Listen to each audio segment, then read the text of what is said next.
Assalamualaikum warahmatullahi wabarakatuh.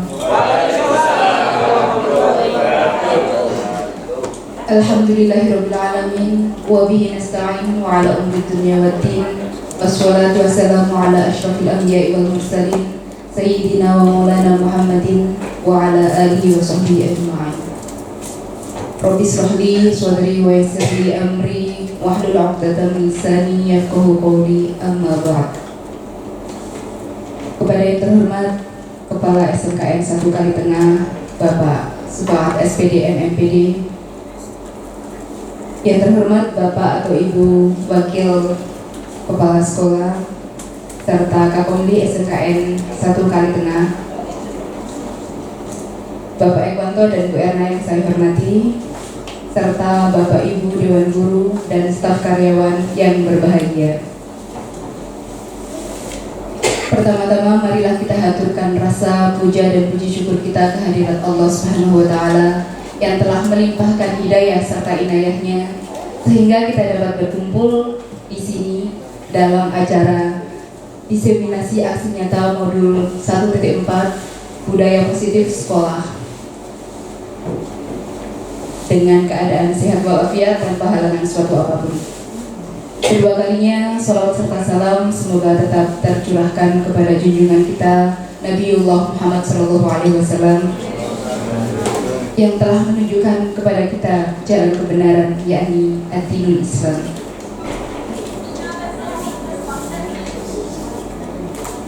Saya di sini sebagai pembawa acara akan membacakan beberapa susunan acara pada acara siang hari ini. Yang pertama yaitu pembukaan, kedua pembinaan dari Bapak Kepala Sekolah, yang ketiga yakni penutup atau doa, dan selanjutnya akan kita lakukan diseminasi aksi nyata modul 1.4. Untuk memulai acara kita, marilah kita baca surat Al-Fatihah agar acara yang kita selenggarakan pada siang hari ini dapat bermanfaat dan berjalan dengan lancar. Ila hadratin Nabi Mustafa Muhammadin sallallahu alaihi wasallam. Al-Fatihah.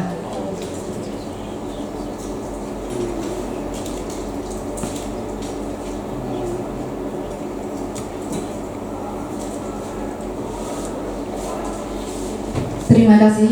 Selanjutnya acara ini kita lanjutkan dengan pembinaan dari Bapak Kepala Sekolah SMKN 1 Kalitengah. Kepada Bapak Haji Sufaat SPD MMPD, kami persilakan.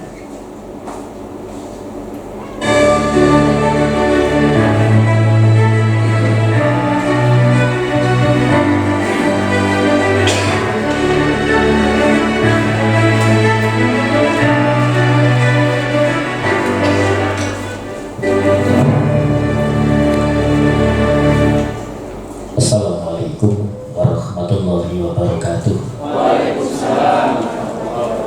Bismillah, alhamdulillah, wassalatu wassalamu ala rasulillah, la hawla wa la quwwata illa billah, amma ba'du. Yang saya hormati Bapak dan Ibu jajaran pimpinan dan semua yang hadir, Bapak Ibu guru serta staf atau usaha yang kami muliakan. Alhamdulillah, pada kesempatan sore hari ini kita bersama-sama bisa melaksanakan kegiatan diseminasi, bukan diseminasi Bu ya,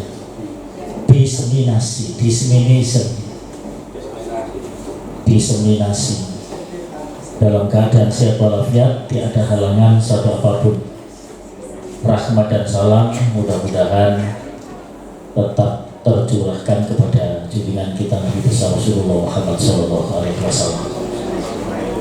Bapak dan Ibu yang saya hormati,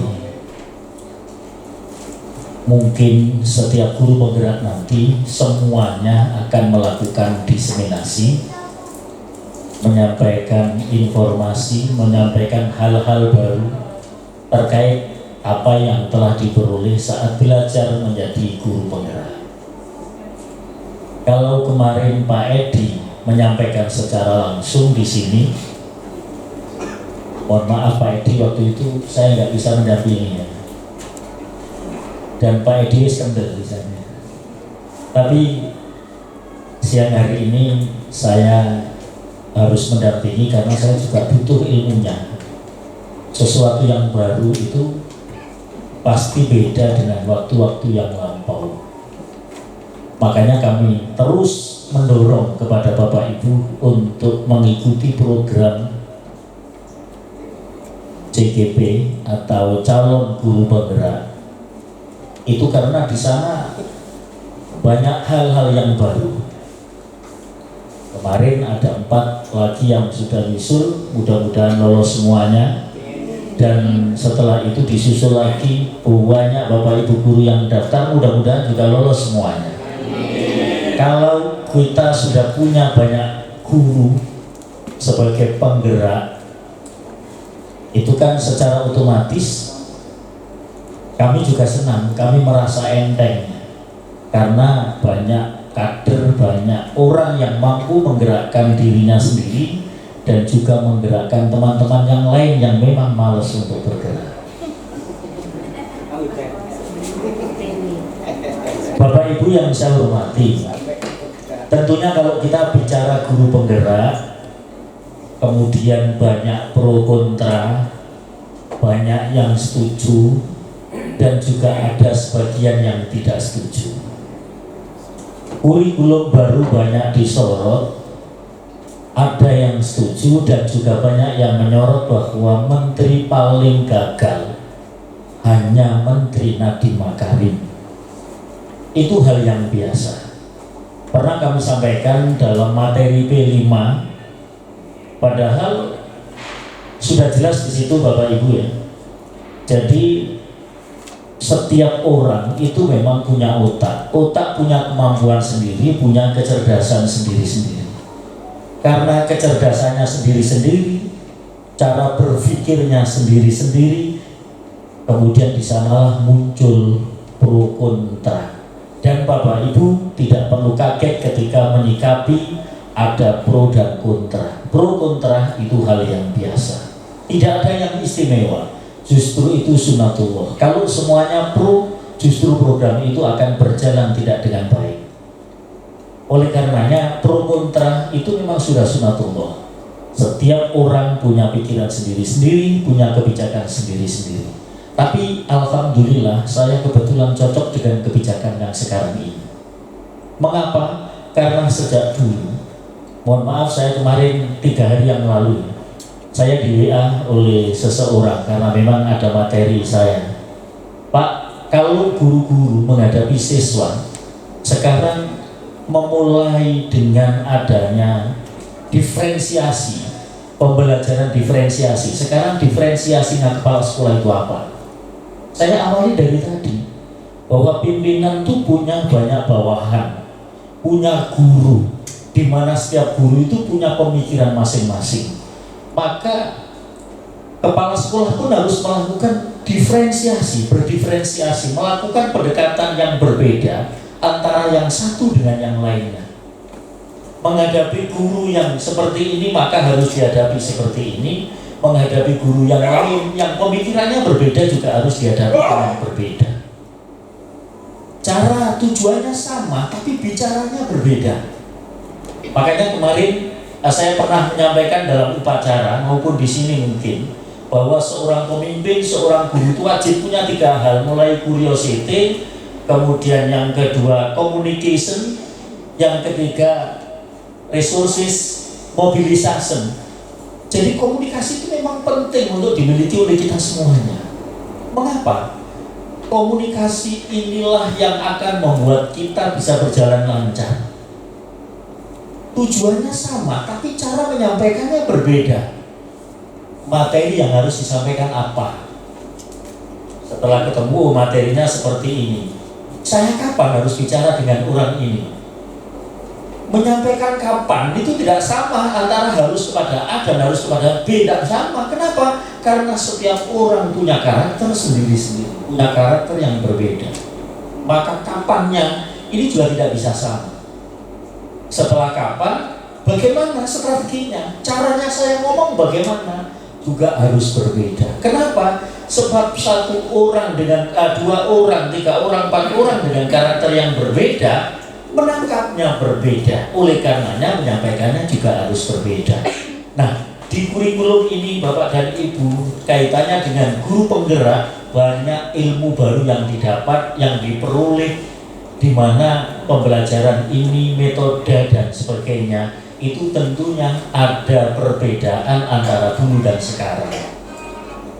Ada yang sama tetapi perlu diperbaiki, perlu dirubah, dan mungkin ada yang perlu dirubah total. Hal ini pun bagi saya hal yang biasa. Jadi kalau saya punya dasar ini, al-mukhafadatu alal qadimi sholih wal akhdhu bil jadidil aslah.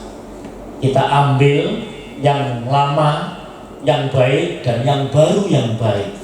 Lama tapi baik, ayo kita ambil, jangan kemudian dibuang. Baru dan baik, ayo kita ambil, jangan kemudian karena baru selalu kita ambil. Belum tentu yang baru itu semuanya baik, dan belum tentu yang lama itu semuanya jelek.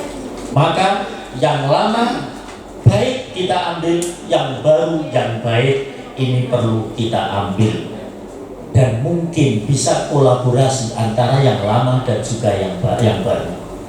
Bapak Ibu yang saya hormati, mungkin kita bisa ambil satu contoh terkait dengan diseminasi modul ya, aksi nyata, modul 1.4 budaya positif sekolah. Di kita sudah banyak budaya positif di sekolahan kita ini. Nah, ini sebenarnya kalau menurut yang kita pahami bahwa untuk menuju budaya positif itu kan harus kita paksa. Kemudian anak-anak bisa, karena bisa menjadi biasa, setelah biasa menjadi budaya. Dipaksa dulu supaya bisa anak-anak itu. Diajak tertib jam 7 masuk atau jam 6:30 harus sudah datang, dipaksa dulu. Baru kemudian anak-anak bisa datang tepat waktu karena dipaksa. Kemudian menjadi budaya, menjadi kebiasaan. Inilah Bapak dan Ibu yang saya hormati. Tetapi pendekatan pembelajaran sekarang, kemudian ada pembaharuan. Bagaimana kemudian guru ini benar-benar membimbing, guru-guru ini benar-benar mendidik, guru ini benar-benar menginspirasi, bukan mengintimidasi, ancaman, menyakiti, menggertak, menakut-nakuti. Ini harus kita jauhkan. Kembali kepada semua guru harus menginspirasi siswanya. Kalau saya datang di sini, tadi saya datang di sini jam 6:05. Bapak Ibu guru terinspirasi. Kepala sekolahnya datang jam sekian, maka saya harus datang jam sekian. Kalau bisa mendahului, tapi kalau mendahului mungkin susah. Berarti minimal ya 6:30. Siswanya diharapkan terinspirasi dengan kegiatan kita, dengan kebiasaan positif kita. Ini jadi lama-lama nanti bagaimana kemudian menjadi budaya, atau dulu dipaksa, sekarang memunculkan kesadaran dengan melalui kesepakatan baru, kesepakatan bersama di antara kita dan siswa. Itu kalau memang sudah dimulai, anak-anak dimulai dari dasar ya. Dari TK-nya sudah seperti itu, dari dasarnya sudah seperti itu, sampai kemudian SLTP-nya sampai ke kita, SLTA semuanya sudah seperti itu, kita akan enak ngerambut anak itu. Jadi secara kontinu, berkelanjutan, ini bisa dilakukan. Bapak dan Ibu yang saya hormati, bagaimana kemudian anak-anak yang dulu harus kita kasih, semua anak, semua guru yang memang berprestasi harus kita kasih reward. Tapi bagaimana dengan sekarang? Apakah tetap sama atau berbeda? Ternyata semua kebijakan itu ada plus dan minus. Anak yang punya kreativitas, yang berprestasi, ini kita kasih reward dalam rangka mendorong supaya anak yang berprestasi itu bagaimana kemudian dia lebih semangat dan justru bisa menembus ke arah apa yang dituju. Tapi ternyata setelah kita pikir, ketika hadiah ini kita berikan, bagaimana kita melihat dengan yang lain, dengan anak yang pikirannya pas-pasan, dengan anak yang punya pola pikir yang jauh di bawah mereka. Apakah ini justru membunuh? Ataukah apakah ini membangkitkan di satu pihak saja anak yang pintar, tapi yang lain bagaimana? Yang pemikirannya pas-pasan bagaimana? Apakah justru tidak terbunuh? Apakah justru anak-anak ini tidak semakin down? Oh, itu anak pintar, oh saya malu kumpul dengan anak pintar. Maka kemudian mungkin ini menjadi pemikiran bersama. Dan ini sudah kita mulai ketika membawa upacara, ada yang baik, saya memberinya uang, turun kepada dia langsung, saya kasih uang 100.000, itu langsung saya datangi. Tetapi ini kolaborasi Bapak Ibu. Jadi ada sesuatu hal yang lama, jangan langsung dibuang. Termasuk Pak Yai Nurholis kemarin akan membuat guru yang favorit anak-anak, guru yang apa, saya melarang, jangan. Di satu sisi kita mendorong guru, tapi di satu sisi guru malu, maka kemudian dia akan frustasi, males, tidak bersemangat untuk melakukan itu. Inilah Bapak dan Ibu yang saya hormati. Jadi diseminasi dari dua orang ini, dua guru kita, Pak Ekwanto dan Bu Ernawati, mungkin sama-sama dengan yang guru penggerak kemarin. Bapak Ibu jangan merasa, oh sama, oh kok sama, oh kok sama, jangan. Ini sebab direkam yang kemudian wajib melakukan ini. Saya paham Pak Erna Rahmawati, Rahmanya saya buat menjadi Ernawati. Jadi tidak salah, tidak, tapi benar-benar lupa gitu. Kolaborasi, jadi kolaborasi itu namanya. Guru yang baik itu mampu mengkolaborasikan yang lama dan yang baru. Saya kira cukup itu Bapak dan Ibu yang saya hormati, bagaimana penjelasan yang sebenarnya oleh Pak Ekwanto dan Bu Ernawati. Ambil semangatnya, Pak ya, terus Bu Erna ya, tampil dengan semangat Bu Erna ya. Wanita itu berbeda dengan pria. Mau tampil, bajunya dipilih semalaman. Sehingga hari ini kalau pakai baju beda dan menggoda, Bapak Ibu tidak perlu apa? Tergoda. Saya kira cukup, terima kasih Bapak Ibu yang saya hormati. Saya tunggu dulu ya, saya ingin tahu. Saya nanti jam 3 harus sudah out untuk memberi motivasi di tempat lain. Bapak Ibu sekarang sudah tidak hanya fasilitator pilihan, tapi juga ya motivator cilik-cilikan. Ini kita sudah beberapa kali diundang di beberapa tempat untuk memberikan motivasi kepada teman-teman. Hari ini juga, kemudian besok, pokoknya kita jalan terus. Bapak Ibu kita harus semangat terus. Apa artinya kita memberikan semangat kepada yang lain, tapi Bapak Ibu guru saya menjadi malas? Ini tidak mungkin dan tidak harus terjadi di sini. Saya akhiri, assalamualaikum warahmatullahi wabarakatuh.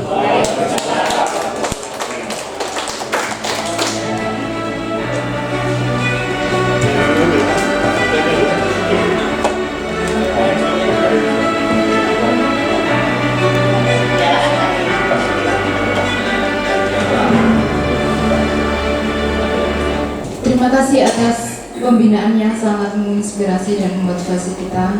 Semoga kita sebagai guru bisa senantiasa bergerak dan menggerakkan orang lain. Baik, demikian acara seremonial pada siang hari ini. Marilah kita mulai acara inti kita di Seminasi Aksi Nyata Modul 1.4 Budaya Positif Sekolah yang akan disampaikan oleh Bapak Ekwanto, Sarjana Pendidikan, dan Ibu Erna Rahmawati, Sarjana Pendidikan. Kepada keduanya saya persilahkan untuk menyampaikan materi dan hasil dari pelatihannya selama menjadi calon guru penerbitan. Silakan.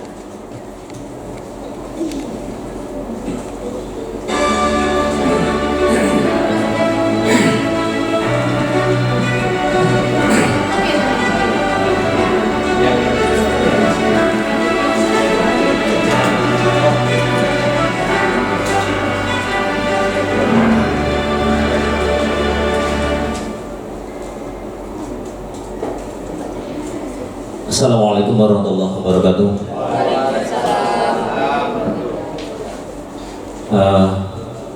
Semangat pagi Bapak Ibu yang hebat. Tentu luar biasa ya. Tapi sudah hebat, luar biasa. Tetap semangat untuk mengikuti kegiatan kami. Diseminasi yang nyata modul 1 IT4 budaya positif sekolah CGP Angkatan 7 Kabupaten Lamongan. Terima kasih Bapak Kepala Sekolah SMK Negeri 1 Kalimantan. Kami diberikan waktu kesempatan untuk melakukan diseminasi aksi nyata modul 1.4 budaya positif sekolah. Tentu hal ini juga dukungan dari Bapak Ibu semua yang hari ini insya Allah bisa banyak yang hadir di ruang ini. Terima kasih sudah menyempatkan untuk menghadiri acara kami, karena kami tidak akan menjadi siapapun tanpa dukungan dari Bapak Ibu guru semua. Baik Bapak Ibu, diseminasi aksi nyata modul 14 ini dengan agenda atau eksplorasi konsepnya ada 6. Nah, nanti kita hanya butuh waktu sebentar saja atau 2 jam ke depan ya, kalau 2 jam terlalu lama kita perpendek menjadi 1 jam. Kalau 1 jam kelamaan kita berbeda lagi menjadi ya setengah jam 30 menit. Baik, mohon maaf saya harus ngatur banyak agak muncul.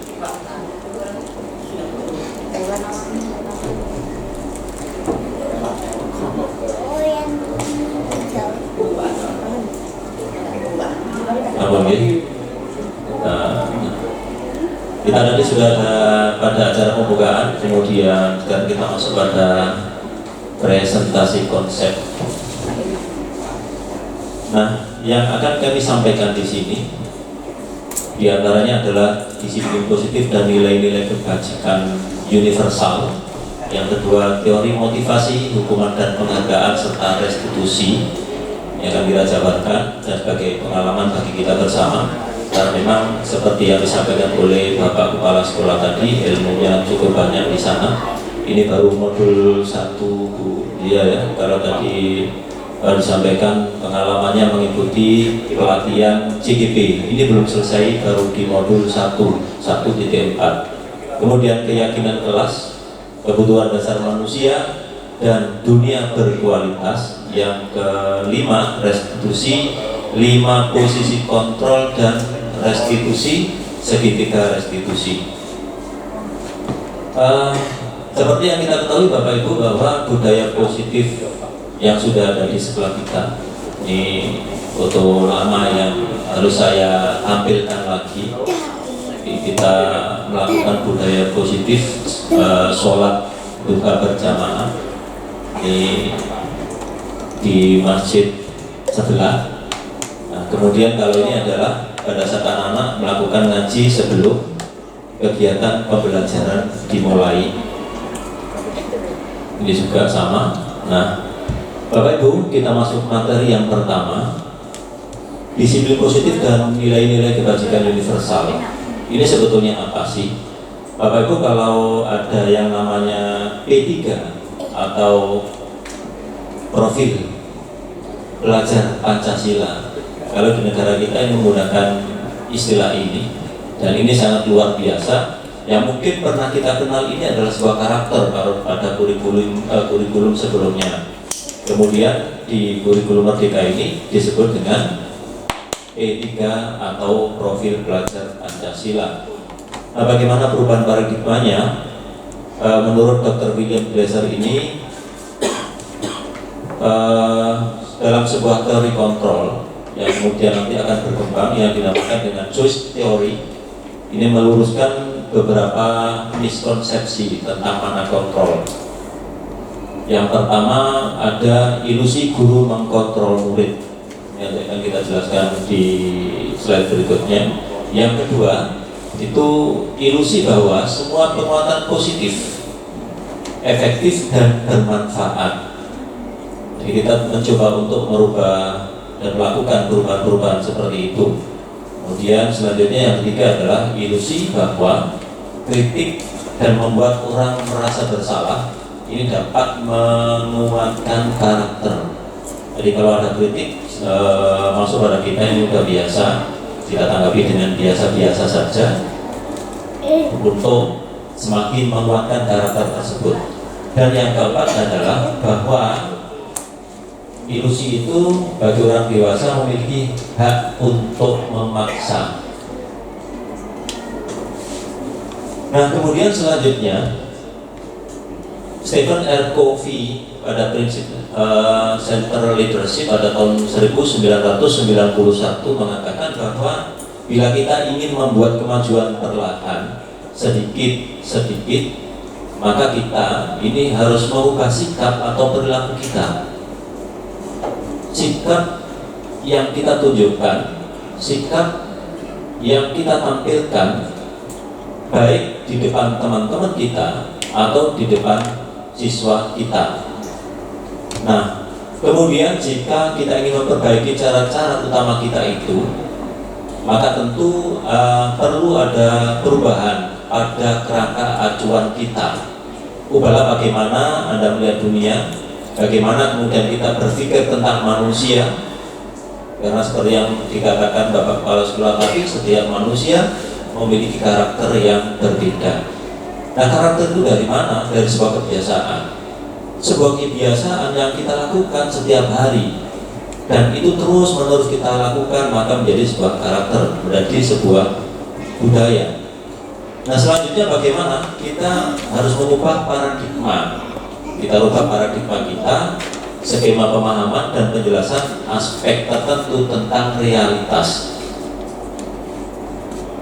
Perubahan paradigma, stimulus, respon, teori kontrol. Kemudian siapa sih sebetulnya yang berhak atau yang memiliki kontrol pada diri kita itu? Bapak Ibu, stimulus, respon, realitas kebutuhan kita itu sama, tapi teori kontrolnya bagaimana? Realitas bahwa kita itu berbeda.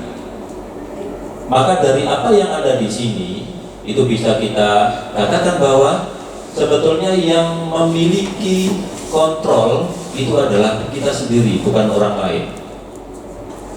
Jadi ini bagaimana perubahan paradigma yang memang harus kita terapkan pada diri kita untuk menghadapi siswa kita.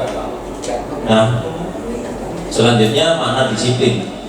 Pasti Bapak Ibu sudah sangat paham tentang disiplin.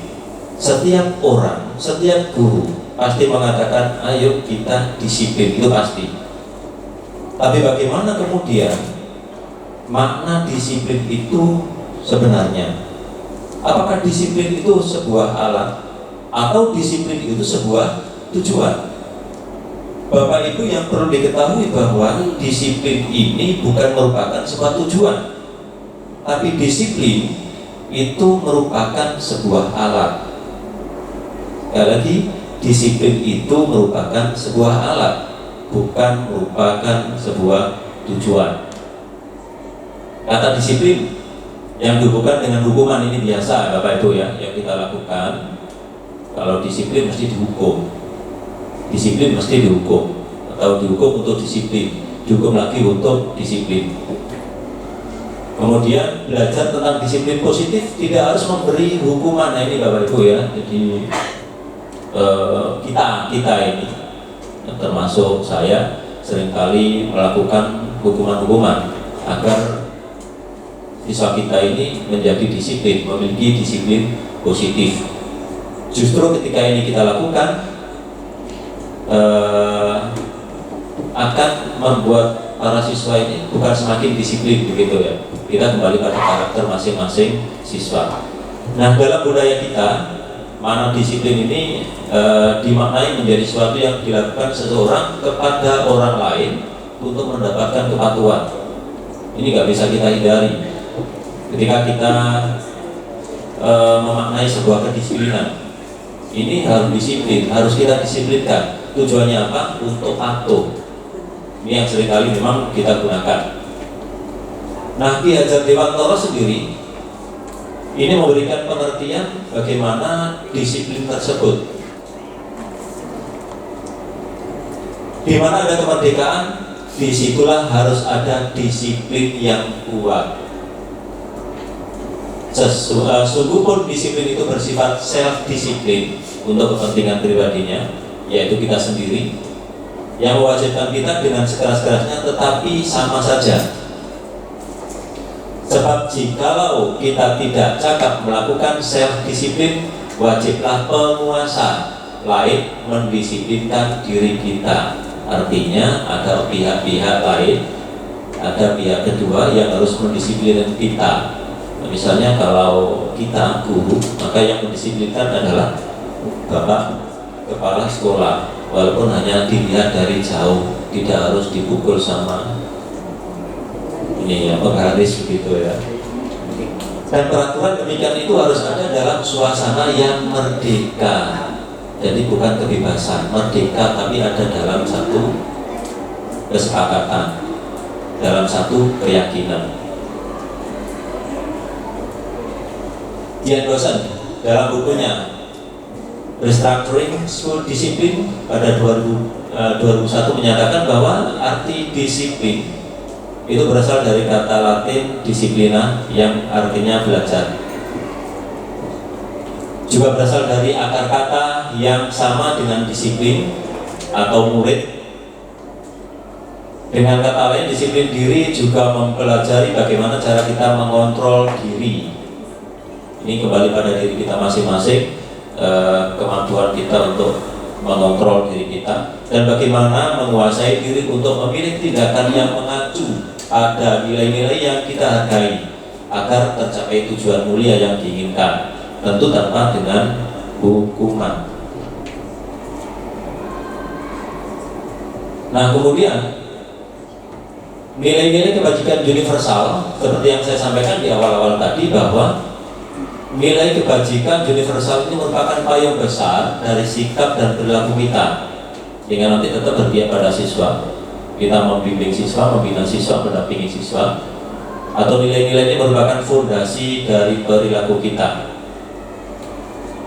Dr. William Glasser pada teori kontrol mengatakan bahwa seperti perbuatan memiliki suatu tujuan, dan selanjutnya mengemukakan bahwa dengan mengaitkan nilai kebajikan yang diyakini oleh seseorang, maka motivasi intrinsiknya akan terbangun, sehingga menggerakkan motivasi dari dalam untuk dapat mencapai tujuan yang mulia seperti yang diinginkan. Nilai-nilai kebajikan universal. Nah, kalau di Indonesia ini, setiap anak di Indonesia ini kita kenal dengan pelajar profil belajar Pancasila, karena nilai-nilai tersebut memang bersifat universal berdasarkan lintas bahasa, kemudian suku, bangsa, agama maupun latar belakang dari masing-masing siswa.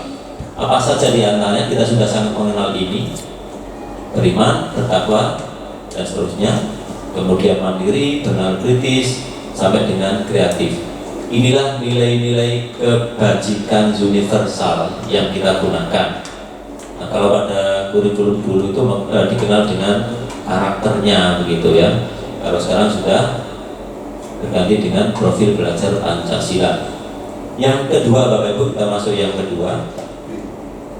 Teori motivasi, hukuman, dan penghargaan, restitusi. Motivasi perilaku manusia. Yang pertama di sini, untuk menghindari ketidaknyamanan atau hukuman. Apa yang akan terjadi apabila saya tidak melakukan? Ini motivasi eksternal. Tentu yang nomor satu ini berkaitan dengan sesuatu yang menjadi kewajiban kita. Kalau kita nggak melakukan, kira-kira nanti apa yang terjadi? Nah, muncullah kemudian motivasi eksternal dari siapa? Kalau kita, maka dari bapak kepala sekolah atau mungkin dari teman sejawat. Kalau siswa dari siapa? Sama dengan bapak ibu guru atau dengan teman sejawat eksternalnya. Nah, kemudian yang kedua, untuk mendapatkan imbalan atau penghargaan dari orang lain. Apa yang akan saya dapatkan apabila saya melakukannya? Tetap motivasi eksternal. Jadi ini ada semacam timbal balik. Kemudian yang ketiga, untuk menjadi orang yang mereka inginkan dan menghargai diri sendiri dengan nilai-nilai yang mereka percaya.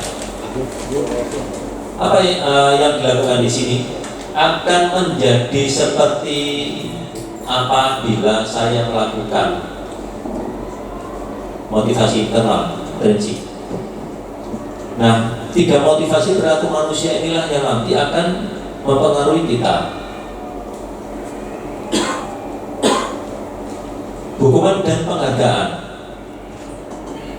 Bagaimana hukuman, kemudian konsekuensi dan restitusi. Bapak Ibu, hukuman, konsekuensi dan restitusi. Hukuman itu seperti apa sih? Kemudian yang dimaksud dengan konsekuensi itu apa? Dan juga restitusi. Kalau kita lihat di sini, identitas gagal dari hukuman itu sesuatu yang menyakitkan harus terjadi. Kemudian kalau konsekuensi ini identitas sukses, disiplin. Konsekuensi sesuatu harus terjadi. Nah, konsekuensi ini akan terjadi apapun yang kita lakukan. Jadi kita melakukan sesuatu yang baik itu ada konsekuensinya, bukan merupakan hukuman. Kita melakukan sebuah kesalahan itu juga akan ada konsekuensinya. Nanti yang dimunculkan apa? Bukan hukuman. Jadi konsekuensi ini merupakan hasil dari apa yang kita lakukan. Kalau saya pergi ke toko ini, konsekuensinya apa? Kalau tidak, konsekuensinya apa? Kemudian yang restitusi merupakan sebuah pilihan. Ini contoh-contohnya.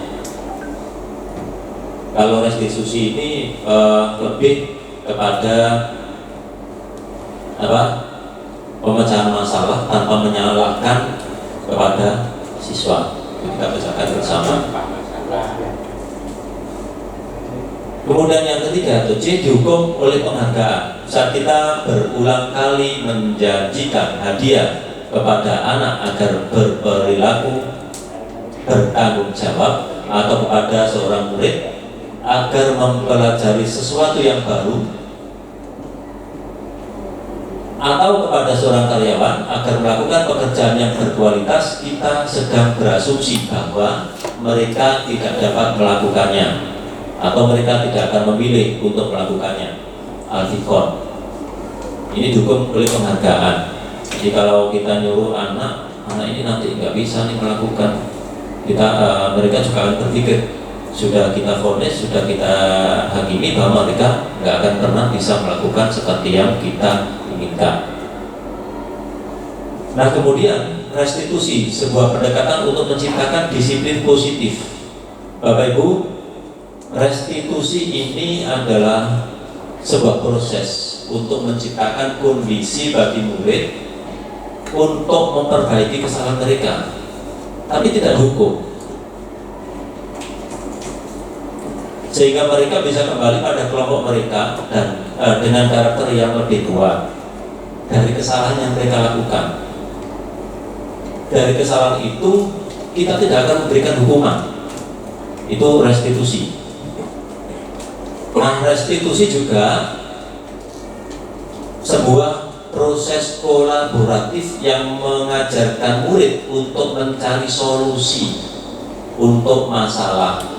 dan membantu murid berpikir tentang orang seperti apa yang mereka inginkan, bagaimana mereka harus memperlakukan orang lain.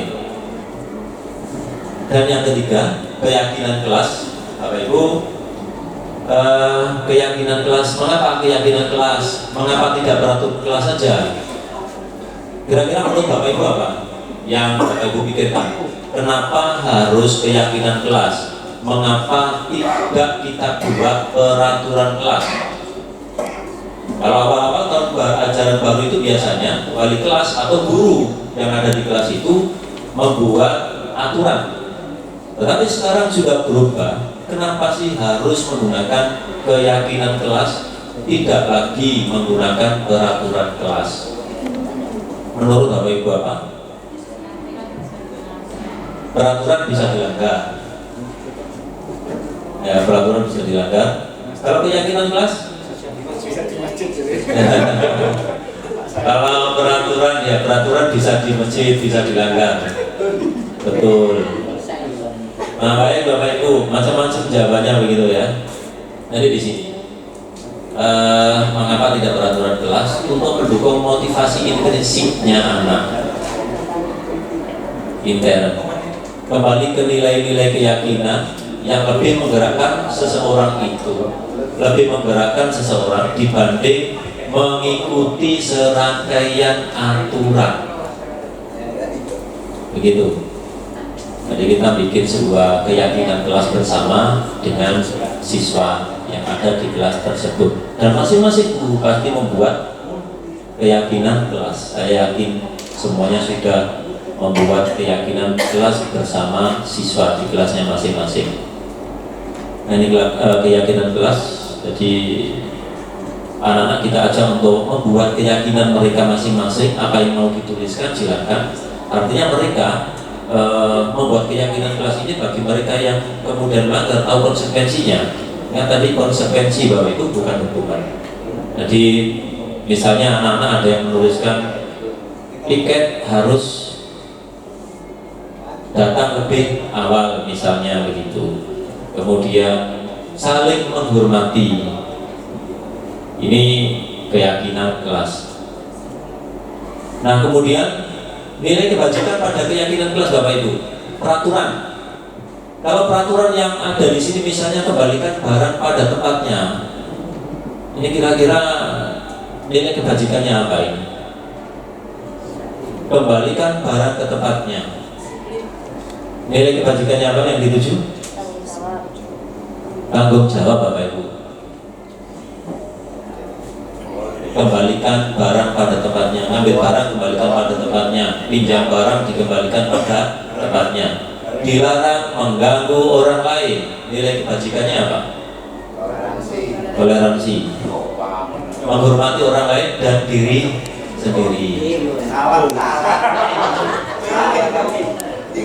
Dapat 9 salah satu. Hadir di sekolah 15 menit sebelum pembelajaran dimulai. Apa ini? Komitmen pada tujuan. Menghormati orang lain. Komitmen pada tujuan. Dilarang melakukan kekerasan. Apa? Kalau dilarang melakukan kekerasan, budi pekerti. Keselamatan. Menghormati orang lain. Dilarang menggunakan narkoba atau memakai narkoba. Keselamatan, kesehatan. Ya, kesehatan, keselamatan bisa. Nanti ditulis. Bergantian atau menunggu giliran? Ya, menghormati orang lain kesabaran. Kalau dilarang merokok, ya, dilarang merokok, kesehatan.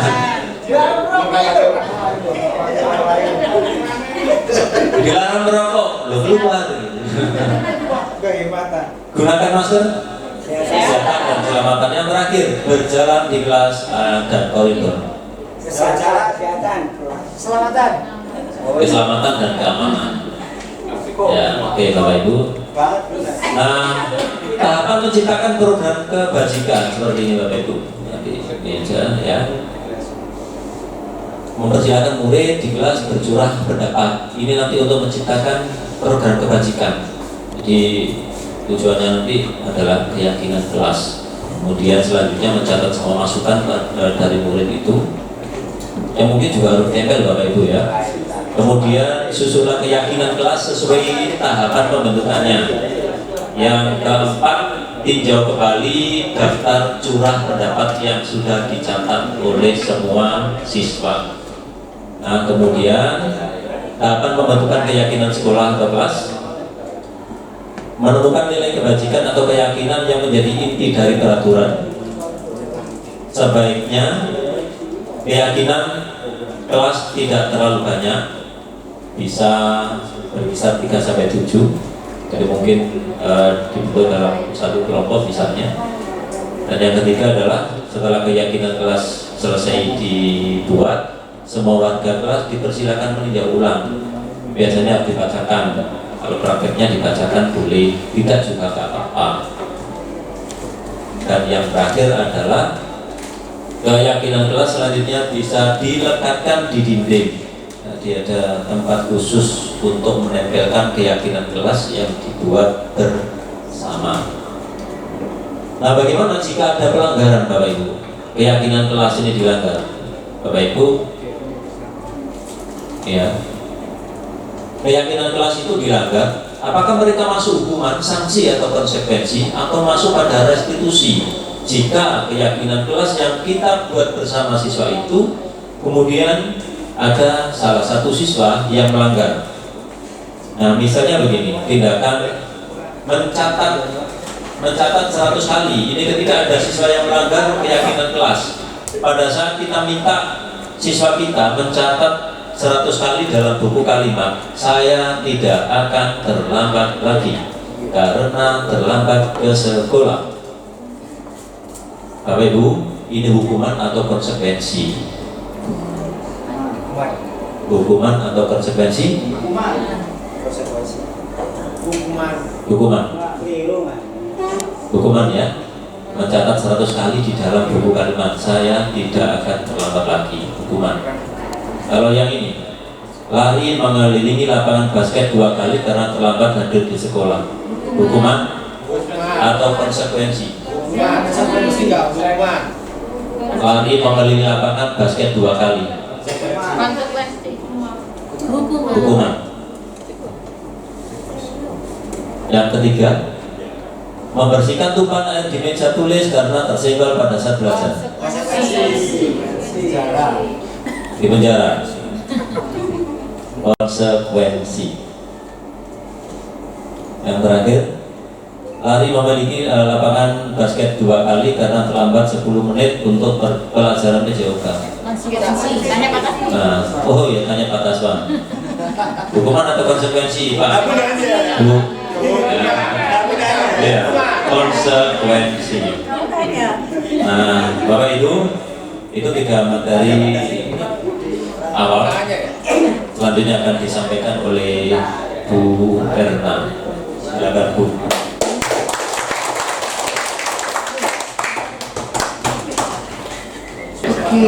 Materi yang hebat dari guru-guru kita yang hebat. Beri tepuk tangan sekali lagi. Saya yakin di pikiran kita tersimpan banyak sekali pertanyaan untuk menjawab.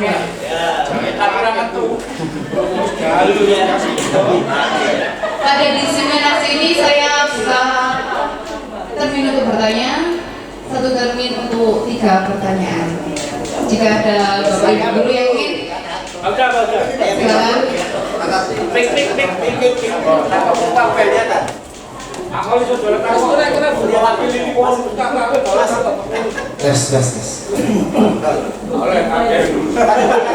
Assalamualaikum warahmatullahi wabarakatuh.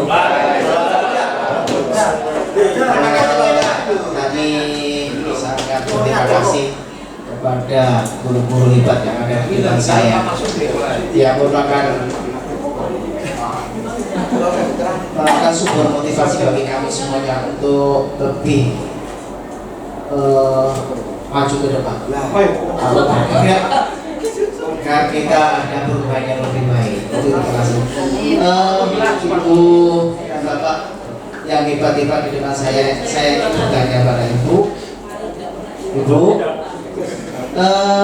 dari paparan Ibu yang tadi saya sampaikan,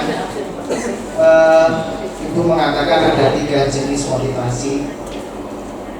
Menurut Ibu, motivasi yang paling banyak yang mendasari anak-anak untuk berubah lebih baik di sekolah itu apa atau bagaimana? Terima kasih. Assalamualaikum warahmatullahi wabarakatuh.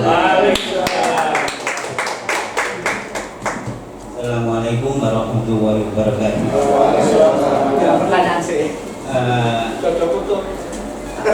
Saya hanya pikir-pikir atau pikir-pikir tentang disiplin. Tadi ada hukuman, ada kepatuhan, ada belajar.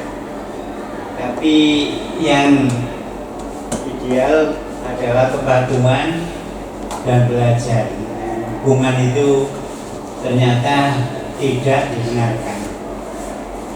Tapi di militer itu ya Bapak, itu ternyata itu karena hukuman.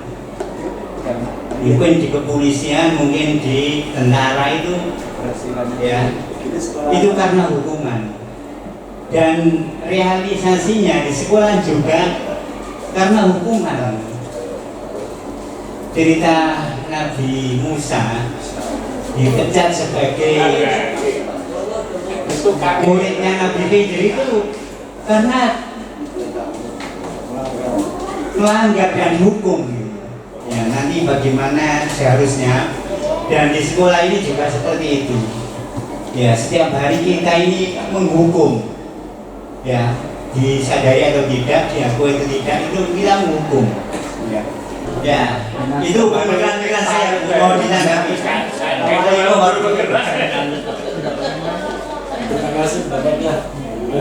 Terima kasih Pak Nurholis dan Pak Uda. Ini yang menanggapi saya dulu, Pak Ibu, Bapak saya dulu. Ini yang saya sampaikan ini Pak Nur adalah disiplin ilmu yang diciptakan oleh seorang psikolog.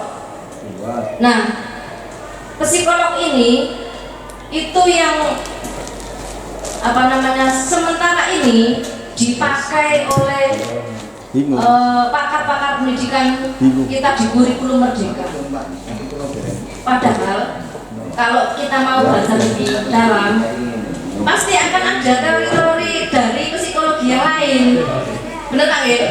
Nah, tetapi yang harus saya sampaikan ke Bapak Ibu ini loh Pak, yang harus saya bagi ke Bapak Ibu yang merupakan pesan dari PGP Pendidikan Guru Penggerak adalah teori-teorinya William Glasser dan Diana Gossel yang mereka tawarkan diharapkan menjadi solusi dari berbagai macam permasalahan yang kita alami di sini. Sebenarnya kalau saya menyaring dari apa yang disampaikan oleh Pak Nurholis kita yang hebat ini, beliau sudah menjawab sendiri. Iya betul. Jenengan sudah menjawab sendiri. Ya memang tidak ada yang ideal, mengacu kepada siapa yang melanggar ditentukan ilustrasinya sebagai Pak Sumari dan Pak Nurholis sendiri. Kalau Pak Nurholis sakit hanya butuh disuntik karena memang sakitnya tidak parah. Nah kalau Pak Sumari kan sakitnya parah, operasi. Nah karena kita sedang ditawarkan ini, kenapa tidak kita coba dulu Pak? Kenapa kita tidak coba dulu untuk restitusi ini? Itu kan kemarin-kemarin sebelum kita melakukan restitusi, dan restitusi pun memang menurut para ahli tidak langsung berhasil seketika itu, dan juga mungkin dari 100 orang tidak 100 berhasil. Tetapi diharapkan dapat membantu lebih baik daripada yang kemarin sudah kita lakukan.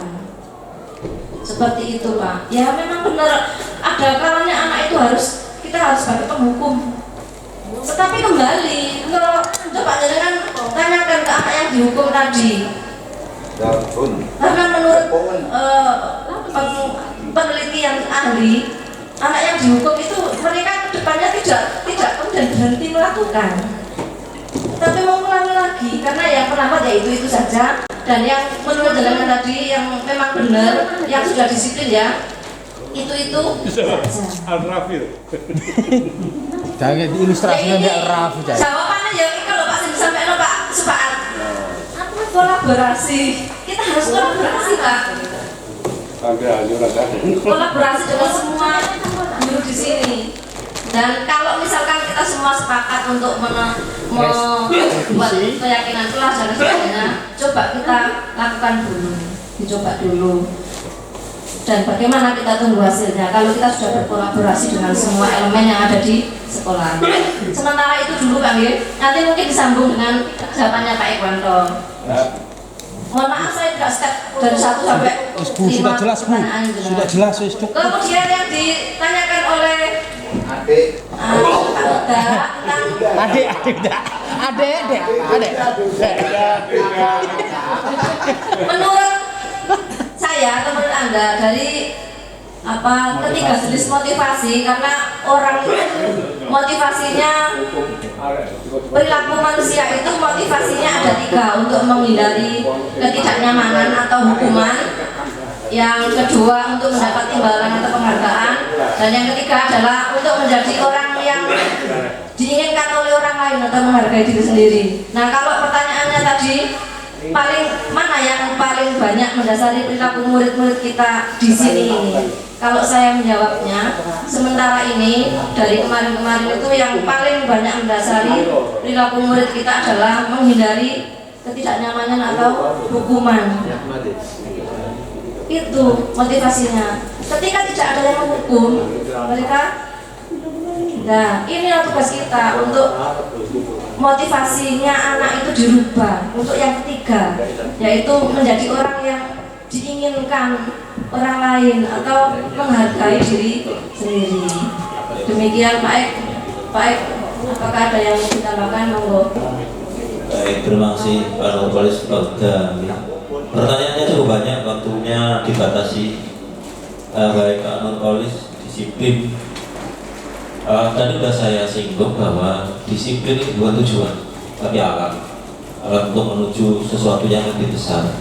Nah, kalau disiplin bukan merupakan tujuan, terus bagaimana?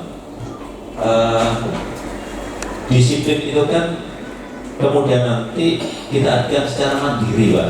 Disiplin secara mandiri itu maksudnya bagaimana? Bukan berarti kemudian nanti punya rumah sendiri, punya mobil sendiri, bukan. Itu disiplin yang lebih menuju ke tujuan yang lebih besar. Tapi yang penting di sini adalah bagaimana kemudian anak itu bisa berpikir. Disiplin itu anak bisa berpikir, mengambil sebuah keputusan dan bertindak secara mandiri. Itu disiplin. Nah, kenapa harus mandiri? Ini tentu tanpa alasan. Karena kita sebagai guru atau bahkan termasuk kita sebagai orang tua, tidak mungkin terus-menerus membantu dan mendampingi anak kita. Tidak akan terus-menerus membimbing siswa kita. Sehingga nanti tercipta sebuah disiplin mandiri di sana. Dan pada akhirnya akan tiba pada waktu suatu titik itu nanti di mana anak harus dapat mengandalkan diri sendiri. Itu disiplin. Nah, disiplin itu sebagai modal dasar. Tujuannya apa? Anak mampu menentukan hal yang baik dan benar dalam perjalanan hidupnya. Nah, nggak mungkin kemudian disiplin kita pasrahkan. Kenapa karakter itu menjadi baik? Kenapa anak karakternya seperti ini? Itu dari sebuah kebiasaan. Anak yang sering, mohon maaf, kalau anak yang sering mengumpat di luar sana, dan kemudian ketika di sekolah, di kelas, mereka mengucapkan umpatan itu sebetulnya karakter, kebiasaan, budaya. itu mereka lakukan setiap hari dimanapun mereka berada, dan dilakukan berulang-ulang kemudian menjadi sebuah kebiasaan dan menjadi sebuah karakter. Artinya budaya anak ini sering menumpat karena sebuah kebiasaan. Itu disiplin. Nah kemudian motivasi, bagaimana dengan motivasi karakter yang disampaikan Pak Nurkolis? Karakter itu kan terbentuk dari sebuah kebiasaan, Pak ya. Jadi kembali bahwa karakter itu tidak muncul begitu saja, cukup lama untuk membangun sebuah karakter pada diri siswa karena merupakan sebuah kebiasaan. Dan yang disampaikan oleh Bapak Kepala Sekolah bahwa untuk menuju sesuatu yang besar itu memang harus kita paksa, yang akhirnya nanti menjadi sebuah karakter yang dimiliki oleh siswa kita. Saya kira itu yang bisa saya jawab, Pak. Mungkin nanti kalau ada pertanyaan-pertanyaan bisa kita diskusikan. Saya serahkan kepada moderator. Terima kasih. Assalamualaikum warahmatullahi wabarakatuh. Sebenarnya diskusi ini akan semakin menarik kalau waktu kita lebih panjang, karena waktu sudah menunjukkan sore. Maka Ya dipanjangkan Bu. maka mari kita akhiri acara kita pada sore hari ini. Mari kita akhiri acara ini dengan doa yang akan disampaikan oleh Bapak Halim. Kepada Bapak Halim, saya persilakan. Ini terkumpul syafaat Rasul lillahil Fatihah. A'udzu billahi minasyaitonir rajim. Bismillahirrahmanirrahim. Alhamdulillahirabbil alamin. Arrahmanirrahim. Iyyaka na'budu wa iyyaka nasta'in. Ihdinas siratal mustaqim. Siratal ladzina an'amta 'alaihim ghairil maghdubi 'alaihim waladdallin. A'udzu billahi minasyaitonir rajim. Bismillahirrahmanirrahim. Alhamdulillahirabbil alamin. Allahumma inna nas'aluka imanan da'iman wa rizqan halalan wasi'an thayyiban wa rizqan halalan wasi'an thayyiban wa rizqan halalan wasi'an thayyiban. Rabbi shrah li sadri wa yassir li amri wa hlul 'uqdatam min lisani yafqahu qawli. Bismillahirrahmanirrahim. La yadurru ma ismihi syai'un fil ardi wa la fis samai wa huwas samiul 'alim. Bismillahirrahmanirrahim. La yadurru ma ismihi syai'un fil ardi wa la fis samai wa huwas samiul 'alim. Bismillahirrahmanirrahim. La yadurru ma ismihi syai'un fil ardi wa la fis samai wa huwas samiul 'alim. Rabbana atina fid dunya hasanah wa fil akhirati hasanah wa qina adzabannar ya Allah, adzabannar ya Allah, adzabannar ya Allah. Wa sallallahu ala sayyidina Muhammad walhamdulillahi rabbil alamin. Bisyirril Fatihah. A'udzu billahi minasyaitonir rajim. Syiratal ladzina an'amta 'alaihim ghairil maghdubi 'alaihim waladdallin. Terima kasih saya sampaikan. Saya selalu membawa acara dari awal hingga akhir, sekaligus memimpin diskusi pada sore hari ini. Apabila ada kata-kata atau salah kekurangan, saya mohon maaf yang sebesar-besarnya. Akhirul kalam, wabillahi taufiq wal hidayah. Wassalamualaikum warahmatullahi wabarakatuh.